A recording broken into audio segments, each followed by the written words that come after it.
So marketing in particular, you have to get really clear on what you're going to expect from that person. So typically in a small business, that's a pretty sophisticated role to let them come on board and handle marketing. So what level of doing needs to be on their plate and what level of strategic thought process. So those are very two different things that I often see business owners want equally both in the same person. But if you think about the trajectory of one's career, if you have a marketer, they go from a doer to a manager to a director, a leader. And when you're in that leadership position, that's where the strategy comes in and you're paying more for brain power. But if you still need someone actually pushing the buttons in high level, we need to make sure we can capture the right person that is still doing the doing.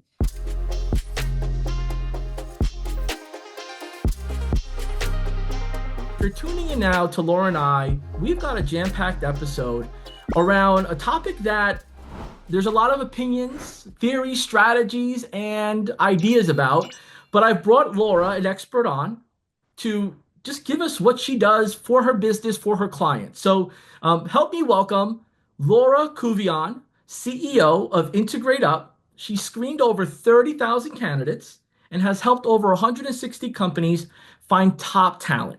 You know, the A players that you're looking for that you don't find just in a Facebook group or in a message group. They're usually by referral or they raise their hand and they're very expensive to bring on. So we're going to walk through that today. Our name of our episode is Attracting Top Talent No Matter the Size of Your Business.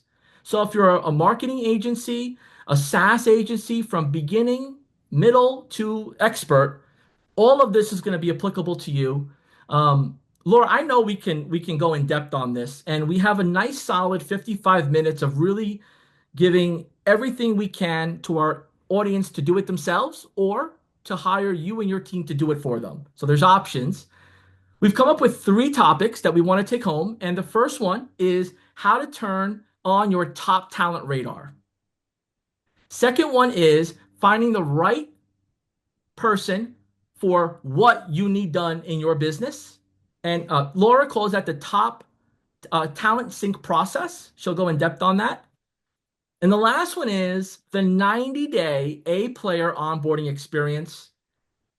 Laura, where do we start? How do you want to kick this off? There's so much to unpack here. Oh my gosh, there's so much to unpack. I love how you said people have a lot of opinions about this because it's true. People like to fall into the syndrome of hiring your brother's neighbor's cousin, and that's kind of the effect of hiring from your Facebook group. But when you go that route, there's so much risk, and money being a big one and time being a big one. But when you really strategically look at how you're going to build your team and the strategies you're going to go about doing that, you will achieve marketing goals, revenue goals faster than you could by just simply posting in a Facebook group that I need help here. So the points we're going to talk about today will really give you a strategic roadmap and steps to take for you to do that thoughtfully, especially as the end of the year. You know, end of the year, a lot of people go into planning for 2025, planning for the next quarter. You know, we have this last quarter, crush it, whatever you want to do. But you need to take a moment to strategically plan your team alongside with your growth. If you add 50 new clients to your SaaS product in Q1, that's going to grow customer service department. So there's an effect there. So I'm excited to dive in, and I guess we could start at the top at the top talent radar. Absolutely. And, you know, I might interrupt you here and there just Okay. because as I'm looking at the comments here, any questions that come in, I just want to make sure we try to grab as much of the questions people have, right, at all different levels. But also, I'm going to look at this from a beginner's mindset because typically a beginner might jump into a website and buy a subscription and hope for the best, or they might be bold and jump onto LinkedIn and find out that their credit card gets charged 900 bucks, right? Because they forgot to turn off the ad or they didn't set everything up right. So doing this the right way from the start, as we were talking offline, is so important. So how to turn on the top talent radar with such a creative way people are positioning themselves. How do we unpack that? Yeah, so this really starts before you even hire anyone. So I've worked with numerous companies and we like to put the company hat on our head. So we really represent the company. And I will tell you from that experience, recruiting and hiring is so much easier when that company's brand is known, is respected, um, is, and when I say known, it's not known like Coca-Cola. It's known by the company and it's exemplified in a way that's clear. Um, and people can feel attached to it or unattached to it. So really the recruiting and hiring process starts very similar to marketing. You are attracting people that want to be on your team. And if you've done this well, you know what I'm talking about. You have fangirls and fanboys out there that message you and say, "Oh, I want to work with you. When's your next opening?" That sort of thing. And then you want to repel the people that would not do well in your company. And this all is designed around culture, what your brand stands for, who you're serving, your client base, who your leader is. Are they really casting out vision, not only to the company, but to customers? And so everything you're putting out on social, on your website, however it is delivered, not only are clients seeing that, but future prospects in terms of team members. And the branding aspect of it is sometimes overlooked, right? We just think that, well, let me not speak for everybody, right? There's different thoughts, processes around how you position, right, an opportunity, how you put people through a process of interviewing or a pre-screening, etc. Um, could you just share a little bit, about how the starting point, right? Like, how do you just start, right? If you want to do this yourself, what are some things you could do to kind of do it right from the start? And then at what point or what clues do you get that I need to have a professional help me with this type of thing? Yeah, so if you just want to start and solve a pain and something you're probably feeling is you're probably working late nights, you're probably overwhelmed, your to-do list is a mile long. And so that's where you want to start. A really tactical way to dig into that is to do a time study of yourself. Nobody likes that. That's not fun, where you write down every 15 minutes what you're doing, but you could just create a list of all of your responsibilities, all of your tasks, and then group them together. Operational tasks, financial tasks, delivery, marketing, sales, etc. And then that will be the formation of the first role you need. And if you have a team here, and you hear departmental heads or you hear team members saying, "I'm overwhelmed, I'm working later, I can't get to that," those are clues that there needs to be an additional team member brought on to relieve some of that. Because just like customer happiness scores you track, you want to look at team happiness scores. And if you're overworking someone, overloading them, they will burn out and they will leave you. And so you want to retain them, and then you want to provide relief for them by bringing on new team members. So looking for those clues and then writing down everything that is on that person's plate and what can you form together as a next role. We don't want Frankenstein roles where they're in charge of bookkeeping and booking sales calls and answering customer service questions. That's not a good role because it's not replaceable. So you want to actually form a role in one of 5 departments I like to call delivery, operations, finance, sales, and marketing. And so that's where you really start, is to form the role that you need so you can go and find an expert in that, not just someone that says, "I can do that."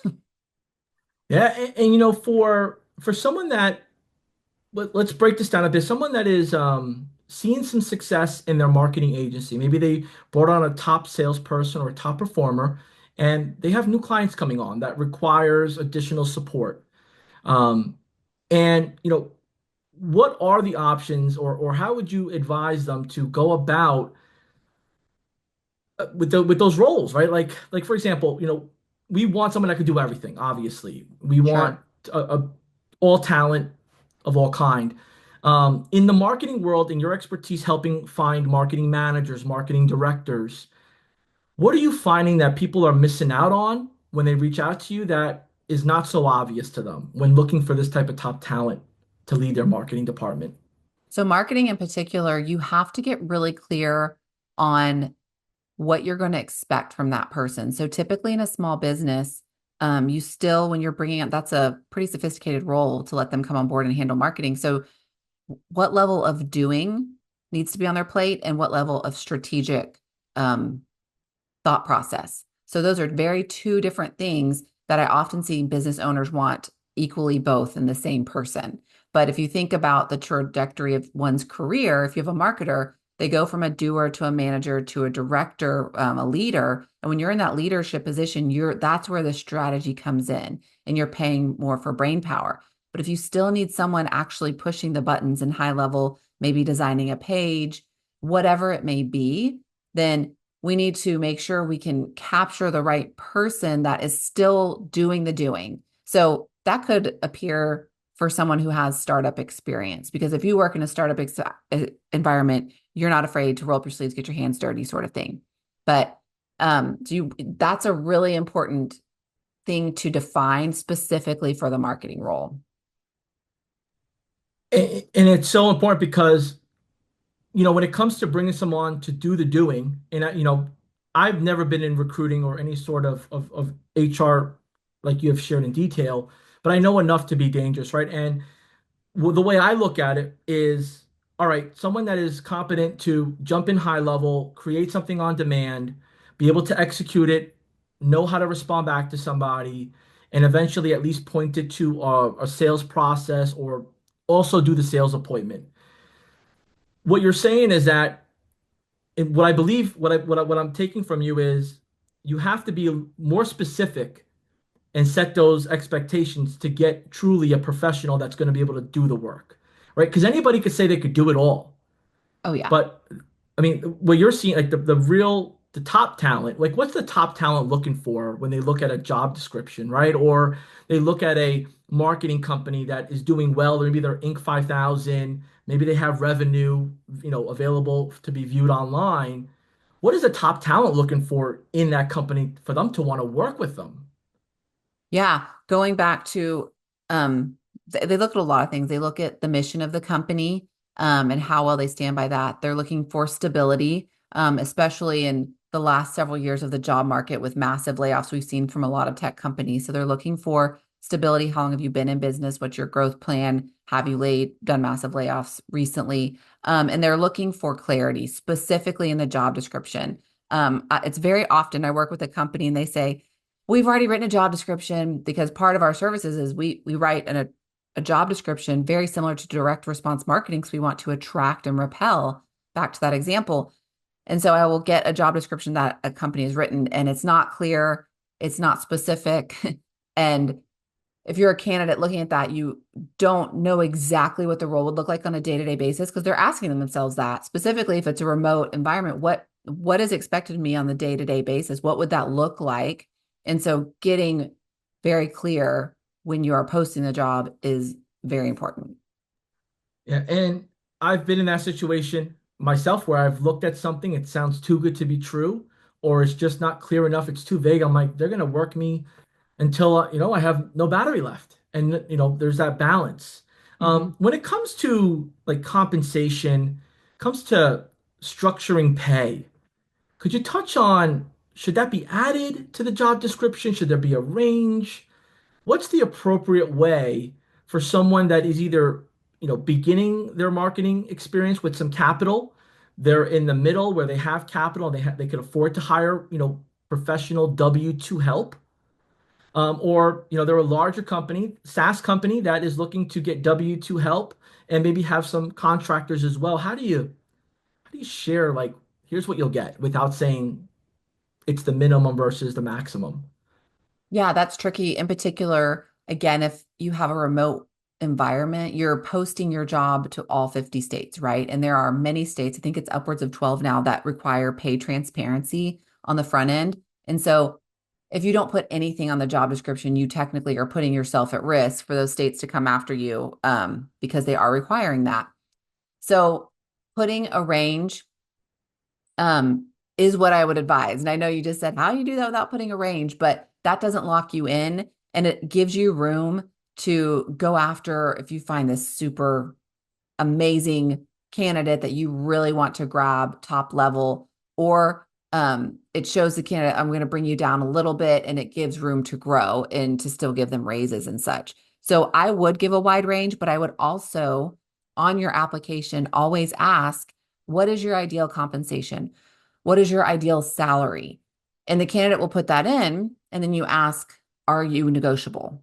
Because you want to see what they're thinking of themselves. And you want to see a bell curve in terms of the candidates that apply to see if your range is right on target, which through research it should be. But the asking the candidates, you'll get somebody that's an outlier asking way too little, and that won't be attractive to you to hire them. And someone that it's a marketing role that's paying $100,000 will put $400,000 as their ideal salary, and that's going to be a little bit too outrageous, and you're not going to hire that person. So that's what I would say there. And then listing a package of benefits can also roll up into compensation and the attraction behind that. So there's so many creative ways to put together a comp plan, not just the salary, that can attract top talent, especially if you said you don't have capital to actually go after people. You can't compete with the big dogs. Absolutely. And, again, there's a wide audience that listens to this. And the biggest thing is, right, what we want to at least give a little bit to everyone at whatever stage you're at. And I appreciate you really just getting a little in depth on this because you shared all the great things, right, that you could do on your own. But there is a lot of liability and responsibility that comes with posting a job representing your company that you can't go into everything. But could you just share based on your expertise and doing this for the time you've been doing it, like these are some things you should be aware of because you put yourself up to be responsible for it. And there are people looking at this. There's watchdogs, there's Mm-hmm. professional organizations, attorneys, all these different jazz of, right, people that are keeping everybody in check. Would you mind going into a little bit about that? Yes. So we just talked about pay transparency being one of them. One that I don't think listeners would even consider is role title and responsibilities. So I've heard a story that someone got a job. I think it was a C level, and it paid a lot of money, but the company did not need a C level employee and eventually let her go. Then when she went back out to the market to get a next job, of course she wants to stay at that C level. She doesn't want to move down because who wants to do that? She could not get a job. Her skills were not up to par for what a C level truly needed. So she sued the company stating that the job description, the title did not match the role. Therefore, she's now kind of handicapped in her job hunt. I don't know what the final outcome of what was that, but I often do talk to companies that, okay, I want to hire a chief marketing operator. And I'm like, how many people are in your company? 3. Okay, we probably don't need a chief of anything quite yet because you don't even have layers to your organizational chart. So understanding role title, role responsibilities, and being really realistic and clear because you are now on someone's resume and it is part of their career path. Another thing that I'm sure everyone thinks is the obvious that was they're expecting me to say, and I will say, is discrimination. That's a very broad term. That's probably the one that could get you the most in trouble. And there's so many rules and laws around this, but you just essentially can't discriminate on anything. When you're asking questions in interviews, I've worked with companies that are Christian based, right? And we serve people that are Christian, so we want Christians to join our team. And you can't straight out ask somebody that. That would be discrimination, right? And so you can ask culture-based questions that will pull out more softer things around them. And if people on an interview give up information, number of kids, or I'm married or whatnot, then that's information you can take, but I still wouldn't even document it because if you're in an interview and you document, oh, Susie has 2 kids, and then you end up going with Bill, not Susie, and Susie could, and again, risk is just right. Crazy things can happen. And I know we've all had those stories, but Susie could sue you for not hiring her. And then there's documentation that you wrote down she has 2 kids. Bill got the job. He's single, no kids. So she could make the case that you didn't hire me because of 2 kids. Now I know it feels like I'm getting way into left field. But again, you ask, these things do put you at risk. And so you want to be very careful that you don't have any tracking of anything that can be discriminatory. So that's another big one. And then the last one I'll say is W-2 versus a contractor. There are a lot of laws in the US around contractors and how you can treat them and how you can not own their time and they can work whenever they want to work. And so being really clear on, do I need an employee? And if you do and you don't have anything set up payroll, I will tell you that step is, it's not a far step to take. You can do it. I'm encouraging you. It's not that scary. But if you truly, this person can work at midnight and you don't care, then let them be a contractor. But just be really clear when you're hiring because that can put you at risk as well. It, in these episodes, depending if it's around tech and marketing and sales, right? Someone that's listening up to now is really understanding the importance because maybe they're at the stage where they're getting ready to explore growth.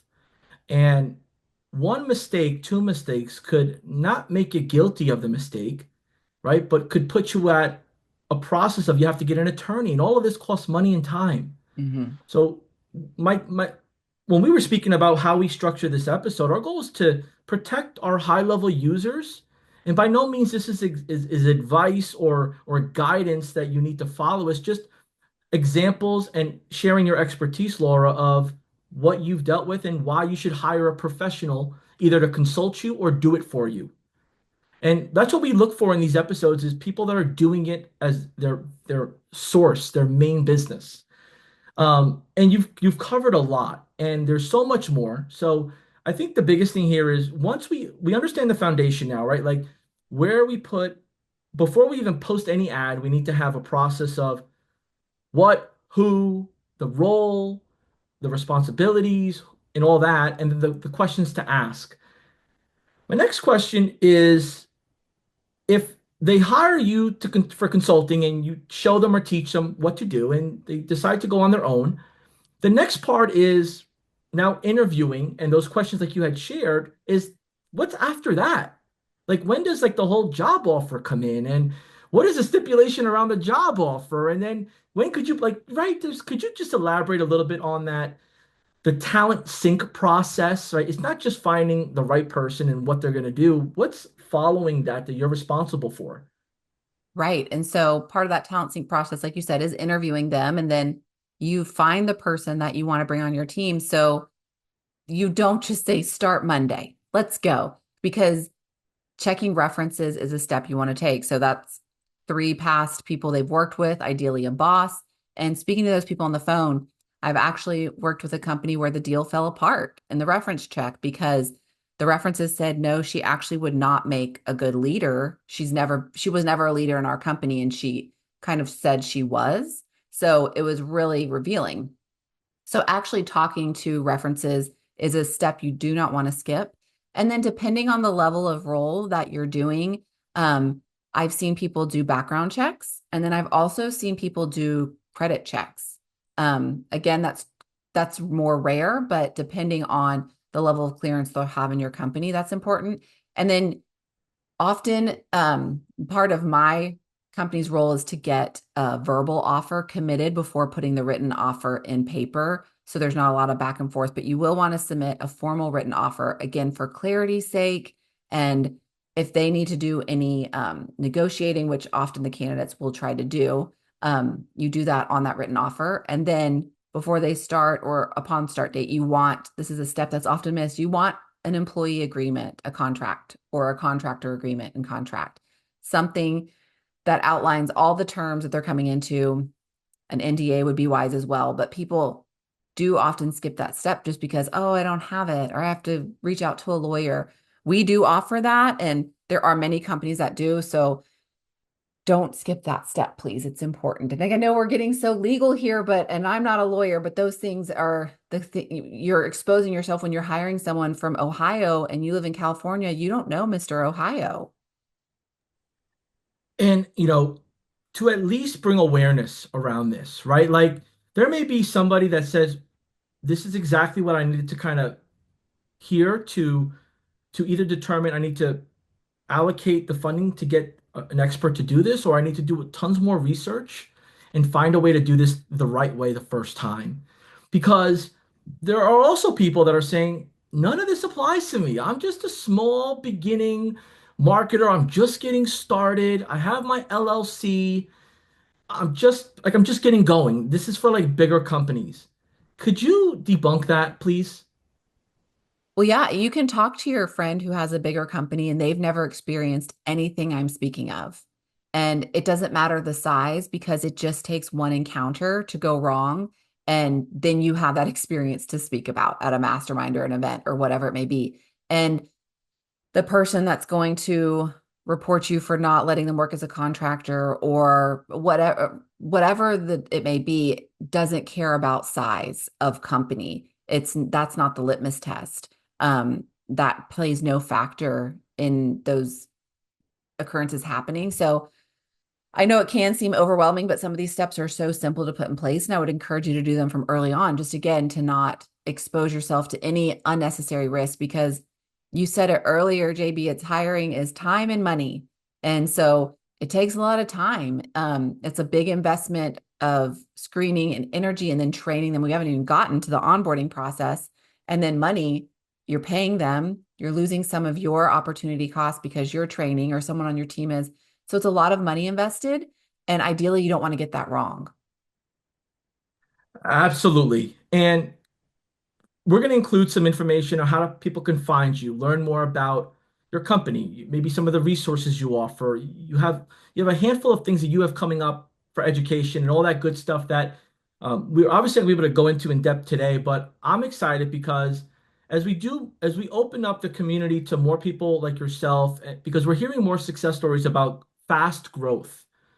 And although people can go on Google and figure out on their own or get a recommendation, it's always nice to have something to compare it to or to spark the interest or the awareness about. So, as we get into all of the details around what you need to do the right way the first time to legally, properly hire somebody, I want to throw something else in there. And that is virtual assistants.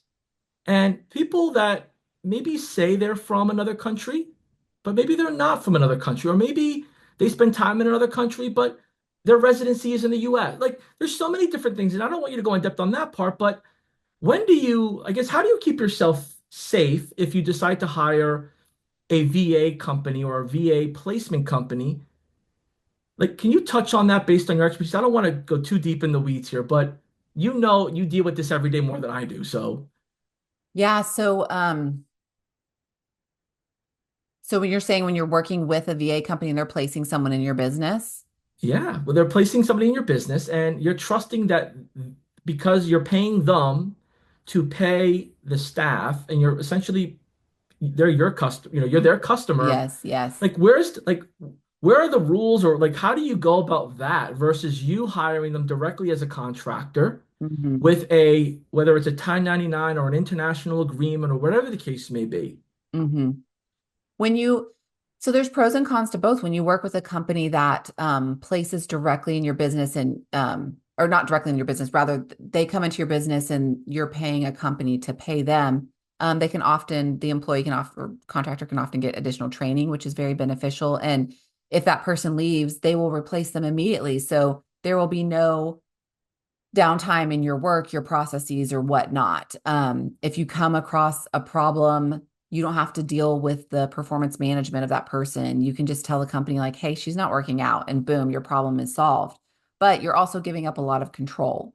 And so there could be risk there that I don't know, maybe they're not living where they're living. There could be I don't know about any theft of material. I've never heard of that, but I'm sure that could happen. Versus if you're hiring direct, you just have a lot more control over what they see on your end. The open communication and forming that relationship with the contractor or employee can go a long way. And then being able to catch mistakes immediately if they're working directly for you through versus a company. I don't know if that's tactical enough and helpful, but that's what comes to mind.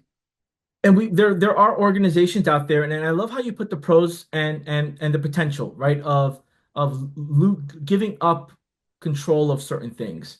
Because yes, it may be the best way that maybe I'm not ready yet, but I hire this company, there's a small fee and they swap out, but then I lose my continuity, right? I Right. lose my true teammate, right? And where that goes. So there's so much with this whole process. And I know, if you could just give a glimpse when you try to do this on your own for just these two topics that we've chatted about, When you hire a professional, what should you look for when hiring a professional with their processes? Like, how do you know you got someone that knows what they're doing? Could you share a little bit about that? You mean someone who's going to do the hiring for you? To do everything for you. Right, right. How do you know Um, you got the right company, like their experience, right? Like by their actions, maybe some of the forms or some of the questions they ask.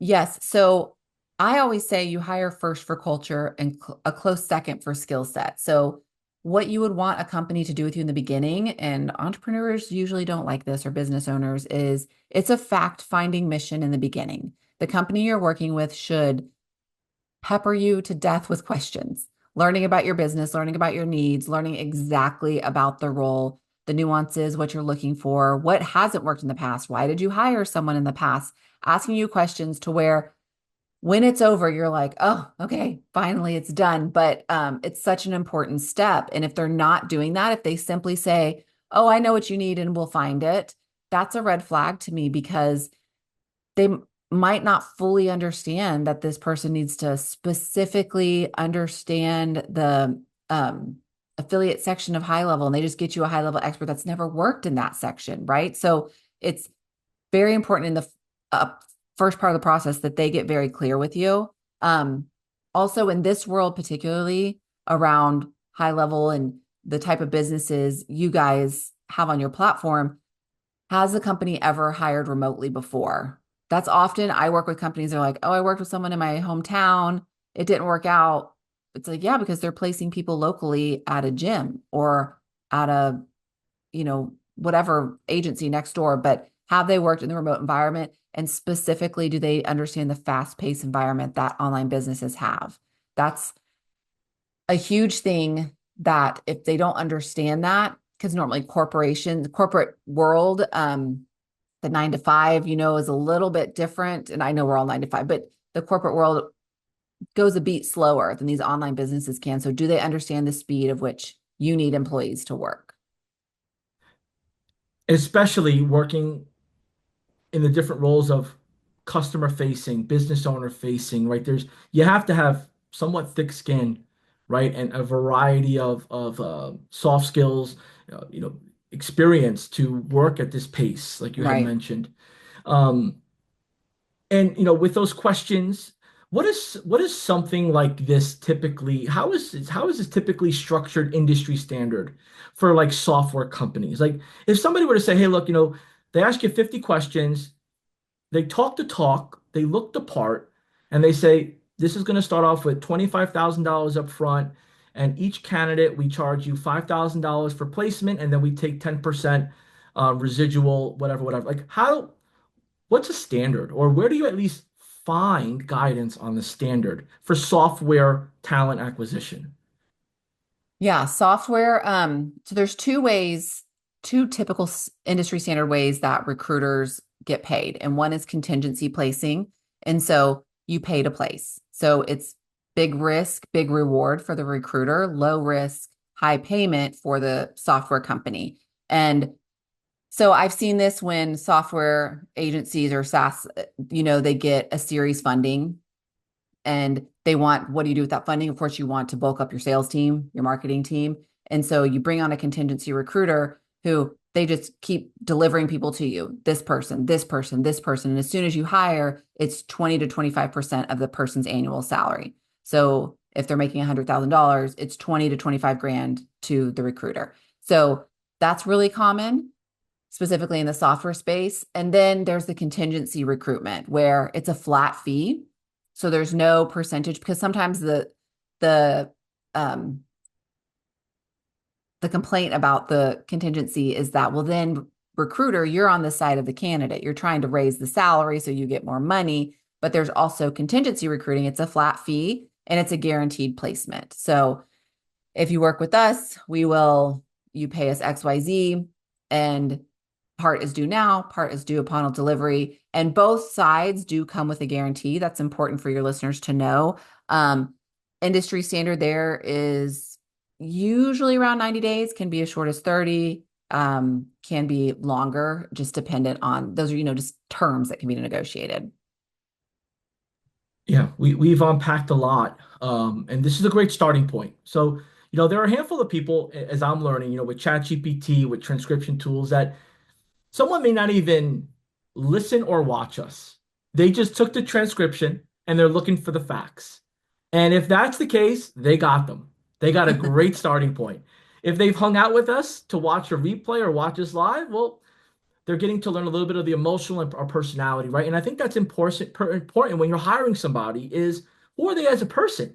Kind of like how you're looking to bring on for your team is you should have that same concept for hiring a vendor or not even a vendor, somebody who's going to be calling shots of the growth and potential expansion of your company by the right people. So thank you for unpacking that for us. We've gotten past like the two hardest parts, I believe, right? Or I could be totally wrong. The third point is the 90-day onboarding experience, which is normally, but this is the A player, the 90-day A player experience. This is the whole other segment on its own. I'm just going to leave this up to you to unpack it without interruption because I think this is so important. If somebody hires somebody on their own and whether it's referral, like even at high level, like I hear so many great stories of, oh, I know this person. Like a lot of people get hired off a referral because we're all in the space, right? Maybe this is the same situation.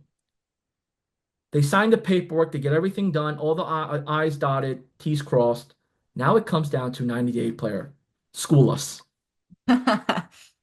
Oh, this part is probably the most important. We refer to it as the integration phase because the person is fully integrating into your business. So, a couple things I'll say to begin is unicorns don't exist, only in Disney movies. So, no one is going to come into your company and create an A/B test on your funnel and all of a sudden, boom, makes the biggest impact and has raised $1 million. That's not going to happen.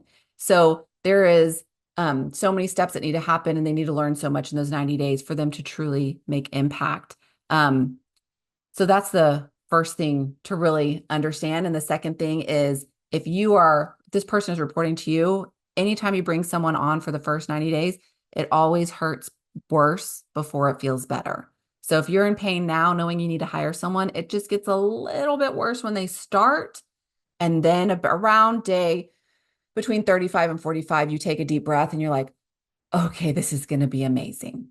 That's truly what happens. So we walk clients through this. So I'll kind of explain to you what I think is really important. One, you want to create a scorecard for the role, for the person. Our scorecards are weighted on a cultural fit. So it's a very subjective measurement.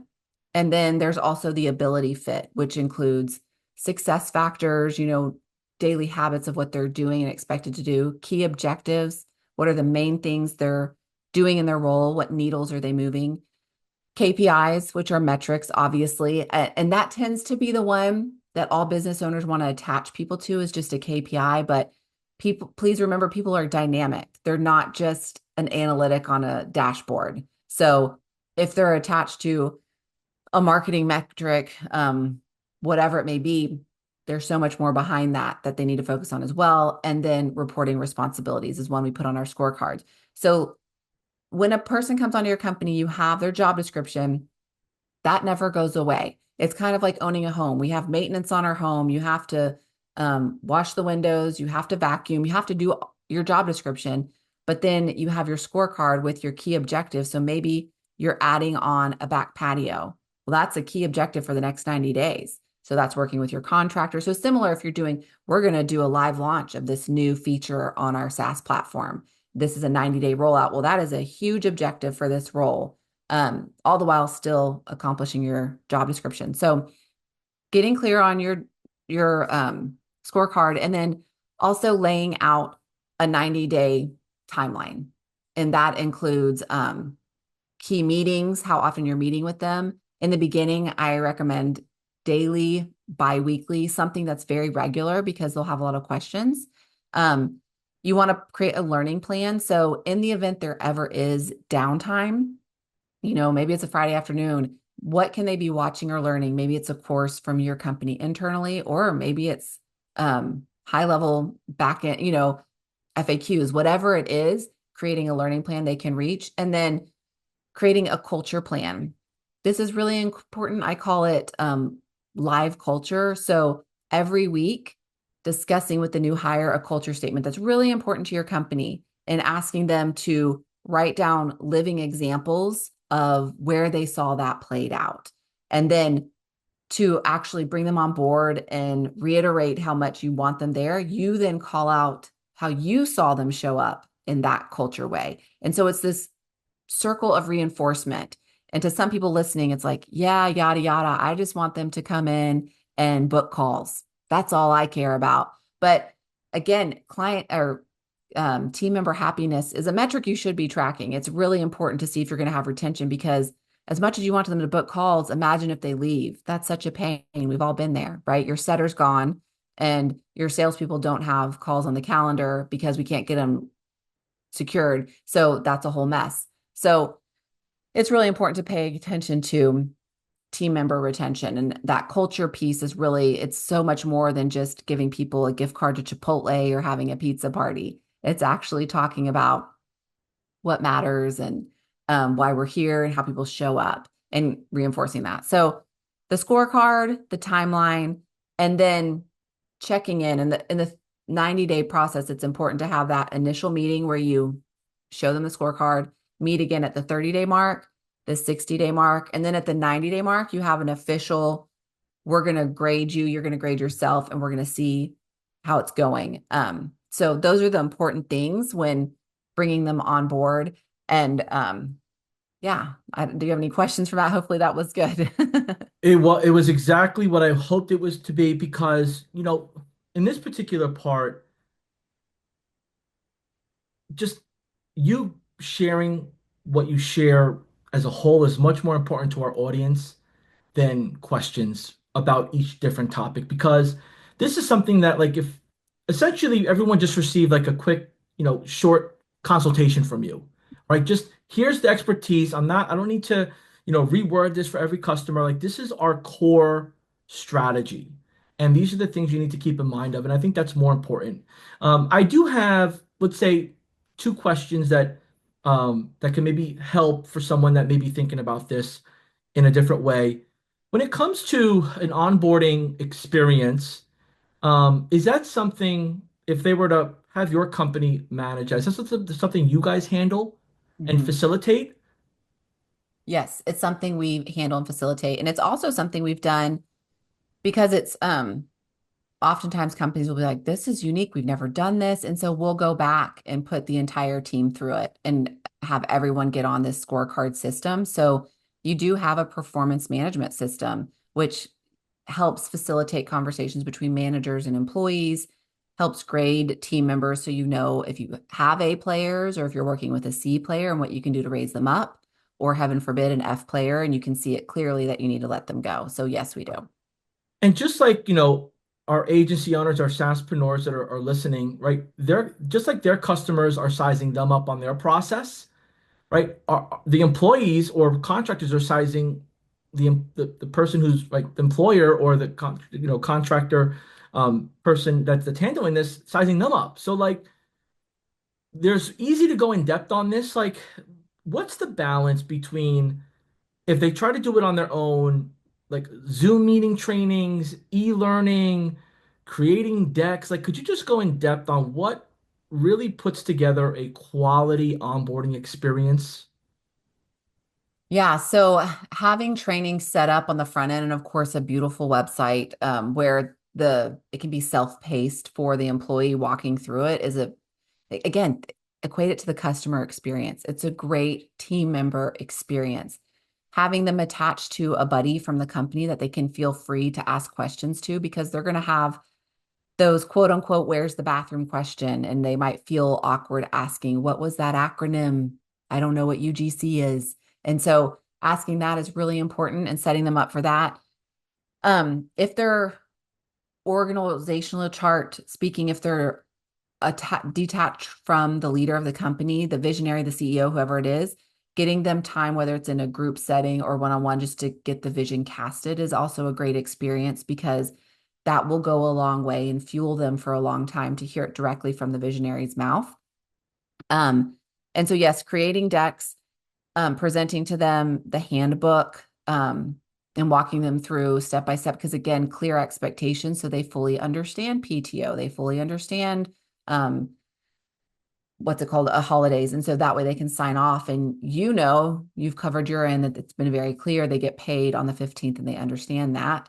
And they can sign off on it as well. So it is a lot of kind of housekeeping in the beginning, and the more decks you can create and trainings you can have around it, the better. But again, if you're building a bike while you're riding it, if you're building your company, it's okay to do it step by step and then create the process as you keep adding team members. And these are just parts that we can't get in depth now, but like compliance, right? Um, Obviously payroll and all those different items that are required. Does your company handle that or facilitate that process through the 90-day onboarding? With But just like, you know, communicating these items, like pretty much if somebody were to hire your company to handle this experience, would that be a service they can add? to handle the payroll, Yeah, like the pay, like for example, collecting their information, their ID, their for Social Security, you know how that goes, the whole I-9 oh yeah, process, all and that you know stuff. the stuff that's not fun, and that SaaSpreneurs and marketing companies they don't want to Don't deal want to with. do. They don't want to deal with We that. we don't physically do that, but we can help facilitate it. And we have the tools and show them where to go to do it. But we won't scan it because again, our service is you directly hire them. They're a part of your team. And so we don't hold that information, but we can help facilitate that. Yes. Yeah, we've unpacked so much. I want to just pivot here briefly to the audience that's listening is using high level, or they're just getting into high level, right? As you're bringing on new hires, right, and you're documenting this information and you're showing them things, how have you seen a lot of your clients that are also high level users use high level for their business, for whether it's you know documenting or teaching or showing to their new hires? Oh gosh, that's an interesting question. And I don't want you to feel pressure to go super in depth. It's just you're one of those you're one of those folks that you're in the mix but like behind the scenes, Yes, like for sure. I asked about you to a few folks like, oh yeah, yeah, yeah, she's just sharp, right? Like it's almost like the hidden gem that you get to find out about you through referral, right? So Hmm. um how are you seeing people use high level to either manage their contractors, their employees, or maybe to hire specific roles based on their company to grow it? Well, one unique thing I have seen people do, in particular, when you're an agency and you always need the account managers, or you always need the customer service reps, or you always need the setters, just setting up a hiring funnel. I've seen that played out. And so the leads that come in, they put them in a specific pipeline and they go through them as they need. So they keep them warm.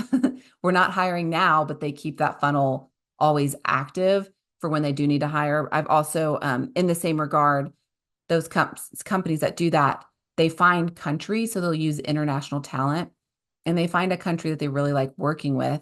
And that's where the ad will be placed. So it won't just be broad, it'll be very targeted. So then they have a key list of people to go back to and say, now we have a position available. I'd like to invite you to take this assessment or whatever it may be. So that's been a unique thing I've seen happen. So powerful because when you think of hiring, you think I got to get an HR system now. I got to get this. I got to get that.